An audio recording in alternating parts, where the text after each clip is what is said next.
आपका स्वागत है आपके अपने YouTube channel online super study classes में। जैसा कि पहले हमने न्यूट्रिशन के बारे में पढ़ा था, न्यूट्रिशन हम पढ़ रहे थे। इसमें हमने पढ़ा था कि पौधे अपना खाना किस तरह से बनाते हैं, प्रकाश संश्लेषण द्वारा बनाते हैं। तो प्रकाश संश्लेषण की प्रक्रिया के बारे में हम पढ़ रहे थे कि प्रकाश संश्लेषण में पौधे क्या क्या लेते हैं। तो मैंने आपको बताया था क्या लेते हैं, कार्बन डाइऑक्साइड लेते हैं, जल व खनिज लेते हैं और प्रकाश चाहिए। किसका प्रकाश? सूर्य का प्रकाश। ये तीनों चीज़ें चाहिए, है ना। तो क्या करते हैं पौधे? CO2 तो वातावरण से ले लेते हैं, बट आती है बात जल व खनिज की। जल व खनिज कहाँ से लेते हैं? तो हम एक छोटी सी फिगर बनाते हैं।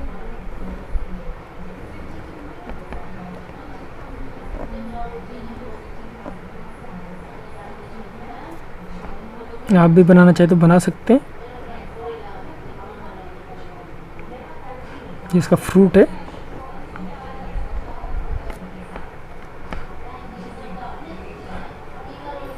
और इसमें ये फ्लावर है और ये इसकी जड़ें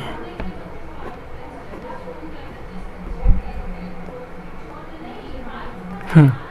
तो आप समझते हैं, देखो जो पौधे होते हैं, हाँ पौधे क्या, पौधों की जड़ें मिट्टियों में होती हैं। तो मिट्टी से ये क्या करते हैं? जल व खनिज लेते हैं। क्वेश्चन आता है पौधे किस प्रक्रिया द्वारा मिट्टी से खनिज व जल का अवशोषण करते हैं। तो याद रखना किस प्रक्रिया द्वारा करते हैं? केशिकात्व प्रक्रिया द्वारा। आप पढ़ चुके होंगे, केशिकात्व प्रक्रिया द्वारा क्या करते हैं? जल व खनिज का अवशोषण करते हैं पौधे। ठीक है, फर्स्ट क्वेश्चन ये। सेकंड क्वेश्चन बनता है जब पौधे की जड़ें क्या करती है? जल व खनिज का अवशोषण करती है। तो ये कहाँ तक ले जाती है? सिर्फ इसके तने, इस वाले पार्ट तक पहुँचाती है। इसके बाद इसे जल व खनिज को ले जाने का कार्य किसी और का होता है। तो वो कार्य किसका होता है? कई बार क्वेश्चन में पूछा गया है, एग्जाम में पूछा गया है कि पौधों में जल व खनिज का वितरण किसके द्वारा होता है, या फिर जल व खनिज पहुंचाने का कार्य किसका होता है जल पौधों के विभिन्न भागों में। तो याद रखना है जल व खनिज किसके द्वारा पहुंचता है? वो होता है जाइलम। जाइलम के द्वारा पौधों के विभिन्न भागों में जल व खनिज पहुंचाया जाता है। तो पहला नंबर ये याद रखना है। इसके बाद जल तो पहुंच गया, आपका जल व खनिज पहुंच गया है कहाँ? पत्तियों में। अब खाना बनाने के लिए क्या चाहिए? सूर्य का प्रकाश चाहिए। तो अब हम थर्ड पॉइंट पे आते हैं, प्रकाश, सूर्य का प्रकाश। अब सूर्य के प्रकाश में क्या होगा? नॉर्मल सी आपको बात पता है, सूर्य ऊर्जा का प्राकृतिक स्रोत है। और इसमें जो ऊर्जा प्राप्त होती है किसके द्वारा प्राप्त होती है? नाभिकीय संलयन द्वारा। याद रखना है, नाभिकीय संलयन द्वारा। और नाभिकीय संलयन किसे कहते हैं ये भी आप लोगों को पता होगा। जब दो छोटे अणु मिलकर एक बड़े अणु का निर्माण करें तो कुछ ऊर्जा मुक्त होती है, उससे क्या कहते हैं? नाभिकीय संलयन। इसमें क्या होता है? सूर्य में हाइड्रोजन और हाइड्रोजन के दो अणु मिल करके हीलियम बनाते हैं और इसके साथ साथ एनर्जी देते हैं जो हमें प्रकाश के रूप में प्राप्त होती है। ठीक है, तो अब क्वेश्चन आता है कि पौधे प्रकाश संश्लेषण क्रिया किस समय करते हैं, दिन में या रात में? तो आंसर आपके पास होना चाहिए हमेशा प्रकाश संश्लेषण की प्रक्रिया हमेशा सुबह के समय होती है।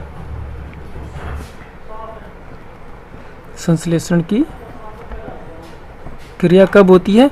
मॉर्निंग में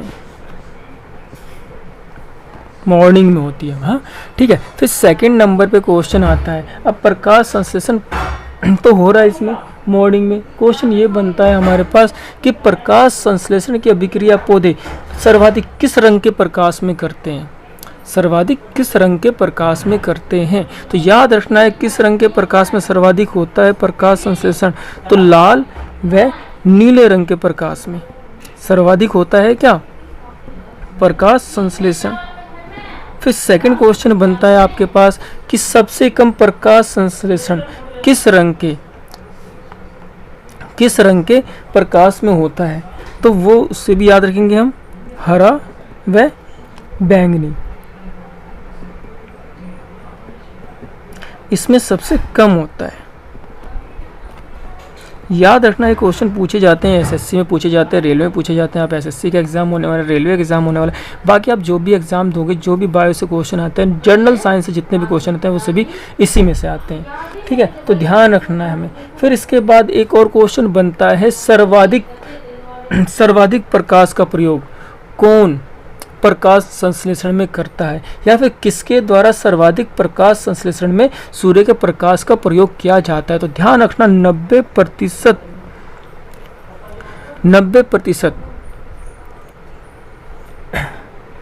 प्रकाश संश्लेषण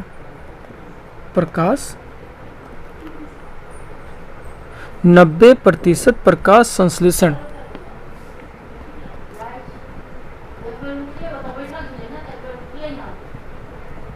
संश्लेषण किस में होता है? शैवालों में होता है, शैवालों में होता है। ध्यान रखना है हमेशा, क्वेश्चन आया हुआ है कि किस में सर्वाधिक प्रकाश संश्लेषण की क्रिया होती है, तो किस में होती है सर्वाधिक प्रकाश संश्लेषण की क्रिया? शैवालों में होती है।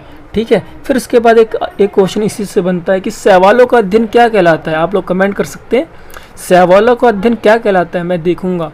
ठीक है, बाकी वीडियो एंड होने के बाद मैं जरूर बताऊंगा शैवालों का अध्ययन क्या कहलाता है। ठीक है, तो शैवालों का जो अध्ययन है वो क्या कहलाता है? फाइकोलॉजी कहलाता है। आप देखते हैं प्रकाश संश्लेषण में हमें मिलता क्या है, बनता कैसे। तो एक बात मैंने आपको बताई थी कि आप मैगी लेते हो, मैगी में क्या मिलाते हो? वाटर मिलाते हो, वाटर मिलाने के बाद से हीट करते हो, फिर आपकी मैगी तैयार होती है। इसी तरह से क्या करते हैं जो पौधे होते हैं वो कार्बन डाइऑक्साइड लेते हैं, ठीक है, इसमें वाटर मिक्स करते हैं, फिर उसके बाद सनलाइट में ये आपको क्या बना के देते हैं? ग्लूकोज। तो याद रखना है कैसे इन्होंने क्या किया, 6 पैकेट किसके लिए? CO2 के लिए। जैसे आप एक पैकेट मैगी का लेते थे, फिर उसमें आप क्या करते थे? 2 कप वो पानी के डाल देते। ऐसा ही ये क्या करते हैं, इन्होंने 6 कप तो क्या लिए? CO2। अब 12 क्या लेंगे? H2O लिया इन्होंने। अब इसके बाद जो क्रिया होगी किस में होगी? सनलाइट में होगी। सनलाइट में होती है क्रिया, और क्या प्राप्त होता है हमें? Glucose C6H12O6 C6H12O6। और इसके साथ साथ ये आपको बना के देता है 6H2O प्लस 6O2। मतलब प्रकाश संश्लेषण में क्या करते हैं पौधे? कार्बन डाइऑक्साइड लेते हैं और ऑक्सीजन हमें दे देते हैं। अब नॉर्मल सी बात है, आपको पता लगा कि ये खाना बनाते हैं, ग्लूकोज के रूप में ग्लूकोज को इकट्ठा कर लेते हैं, और जल और ऑक्सीजन का क्या करते हैं? वाष्पीकरण कर देते हैं। अब क्वेश्चन आता है कि जल व ऑक्सीजन का वाष्पीकरण ये किसके द्वारा करते हैं? याद रखना है, क्वेश्चन कई बार आया है कि पौधे ऑक्सीजन का उत्सर्जन किसके द्वारा करते हैं। तो एक बात ध्यान रखनी है हमें, पत्तियों में हाँ ये छोटे छोटे छिद्र होते हैं, पत्तियों में छोटे छोटे छिद्र होते हैं जिसे बोलते हैं स्टोमेटा। तो इन स्टोमेटा का कार्य क्या होता है? जिस तरह हमारे बॉडी में स्वेट ग्लैंड होते हैं जिससे पसीना निकलता है, ठीक इसी प्रकार इनमें क्या होते हैं? स्टोमेटा होते हैं, और ये क्या करते हैं? जल और ऑक्सीजन का वाष्पीकरण करते हैं इसके द्वारा।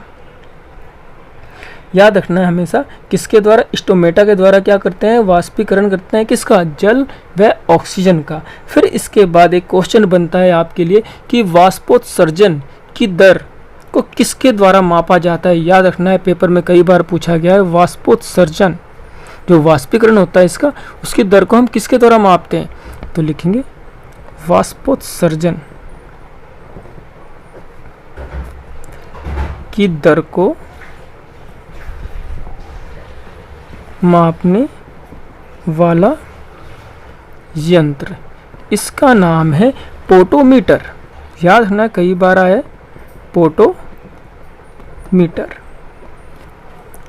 ठीक है, याद रखना है हमेशा। उसके बाद एक चीज़ और क्वेश्चन आता है हमारे पास एग्जाम में, फोटोसिंथेसिस, प्रकाश संश्लेषण की दर को कौन नियंत्रित करता है? प्रकाश संश्लेषण की दर को कौन कंट्रोल करता है? ठीक है, एग्जाम में कई बार आया है, प्रकाश संश्लेषण की दर को कौन नियंत्रित करता है?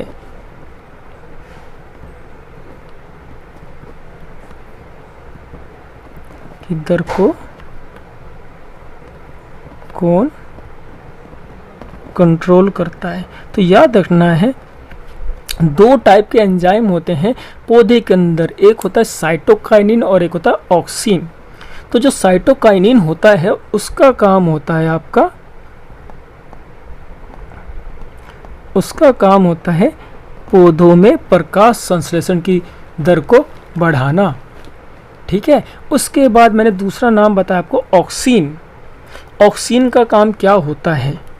ऑक्सिन का काम क्या होता है ये भी आपको याद रखना है। ऑक्सिन क्या करता है? पौधों की वृद्धि दर को नियंत्रित करता है।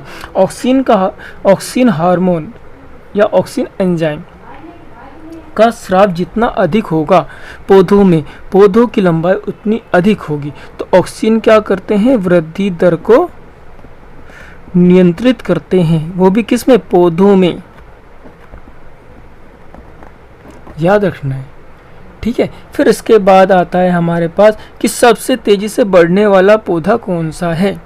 सबसे तेजी से बढ़ने वाला पौधा कौन सा है? पता होना चाहिए आपको। सबसे तेजी से बढ़ने वाला पौधा, तो उसका नाम है बांस। अब बांस को हमने घास की श्रेणी में रखा है, याद रखना, कई बार आया बांस किस श्रेणी का पौधा है, तो किसका है? घास। ठीक है, चलो इसके बाद एक क्वेश्चन आपसे पूछ लेते हैं कि सबसे बड़ा फूल कौन सा होता है? सबसे बड़ा फूल कौन सा होता है? सबसे बड़ा फूल कौन सा होता है? तो सबसे बड़े फूल की बात करें तो सबसे बड़ा फूल कौन सा होता है? याद रखना है, सबसे बड़ा फूल आपको रैफलेसिया होता है। रैफलेसिया होता है सबसे बड़ा फूल। तो सबसे छोटा फूल कौन सा होता है? सबसे छोटा फूल कौन सा होता है? सोचना पड़ेगा आपको, सोचो। हाँ, और कमेंट में आंसर देंगे इसका। इसके बाद में क्वेश्चन आपसे पूछ रहा, जो फूलों की बात कर रहे हैं तो फूलों के अध्ययन को क्या कहते हैं? स्टडी ऑफ फ्लावर्स क्या कहलाता है? फूलों का अध्ययन, फूलों का अध्ययन क्या कहलाता है? तो इसे क्या बोलते हैं? एंथोलॉजी। एंथोलॉजी क्या कहते हैं? एंथोलॉजी कहते हैं। और मैंने अभी क्वेश्चन पूछा था आपसे, सबसे छोटा फूल कौन सा होता है? तो सबसे छोटे फूल का नाम है वुल्फिया। वुल्फिया। चलो फिर एक और क्वेश्चन आप लोग बता सकते हैं मुझे कि जो फलों का अध्ययन क्या कहलाता है? फलों का अध्ययन क्या कहलाता है? कमेंट करेंगे। फलों का अध्ययन क्या कहलाता है? नहीं पता है तो मैं बता रहा हूँ, फलों का अध्ययन कहलाता है पोमोलॉजी। पोमोलॉजी लिखेंगे, पोमोलॉजी। ठीक है, और अगर मैं मिट्टी के अध्ययन की बात करूँ, मिट्टी का अध्ययन, स्टडी ऑफ सॉइल क्या कहलाएगा? तो उसे बोलेंगे पेडोलॉजी। पेडोलॉजी। ठीक है, इसके बाद नेक्स्ट हमारे पास है हेटेरोट्रॉप पढ़ना है हमें। अब जाने से पहले मैं आपको एक क्वेश्चन पूछ के जाता हूँ, उससे आप कमेंट में आंसर देंगे कि बैक्टीरिया की खोज किसने की थी? बैक्टीरिया की खोज किसने की थी? बैक्टीरिया की खोज किसने की थी? कमेंट में आंसर देंगे। फिर सेकंड क्वेश्चन मैं पूछ रहा हूँ आपसे, टैक्सोनॉमी या वर्गीकी, टैक्सोनॉमी या वर्गीकी के जनक किसे कहा जाता है? फिर मैं आपसे पूछ रहा हूँ, फादर ऑफ बायोलॉजी किसे कहते हैं? फादर ऑफ बायोलॉजी किसे कहते हैं? मैंने अभी आपसे 3 क्वेश्चन पूछे हैं। फादर ऑफ टैक्सोनॉमी, तो उसका आंसर क्या है? कार्ल लिनियस को कहते हैं। फादर ऑफ बायोलॉजी किसे कहते हैं? अरस्तु को कहते हैं।